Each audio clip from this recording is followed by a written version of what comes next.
kulankani wuxuu ku xusan yahay xaflad aan rabno inaan ugu mahadcelinno injineer Jimcaale Cismaan Nuur oo muddo dheer ka soo shaqaynayay deegaankan horumarkiisa wadooyinkiisa baan rabnaa galabtii haddii alla idmo inaan halkaan ku guddoonsiino shahaado sharaf uu ku mutaystay dhabar adayg iyo shaqo wanaag iyo maaragtay dadaal dheeriya oo sameeyay baan rabnaa inaan shahaadada ku guddoonsiino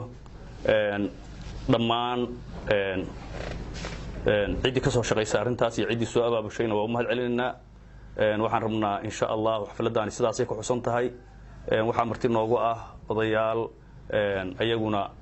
deegaanka magac weyn iyo sharafba ku leh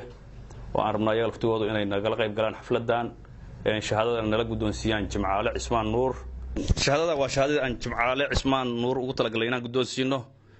waxa guddoonsiinaya shahaadadan guud ahaan bulshada gobolka Mudug gaar ahaan bulshada degmada Jariiban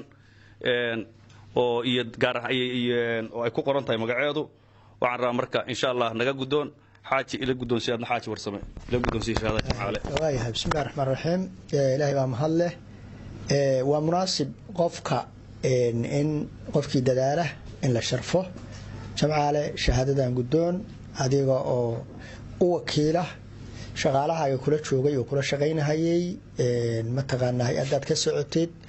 إن الله لا أنتي كلها والقشي إن الله لا أنتي هوشة كلها ودي دولة بونتلاندي هي الدنياشة وقدون شهادتان وحوي وشغادي دبردaygaah oo aad qabateen oo markaatiga ka ahayn oo aan mar walba baahidina iyo maaragtay problemkiina aan idin la ogeyn anigu ninka kaliyo ugu dhaw idin kaga warqabaanahay baahidina iyo problemkiina sida daraadeed waxa weeye qofka in dhaqaale la siiyo waxa ka qaalisan in loona duceeyo lana sharaf siiyo guddoon shahaadada bismillaah assalaamu alaykum warahmatullaahi wabarakaatuh aad ba u mahadsantihiin waan guddoomay shahaadada waxayna igelinaysaa dardargelin iyo shaqadaan hayay inaan si dhabar adaygo waana mahadsantihiin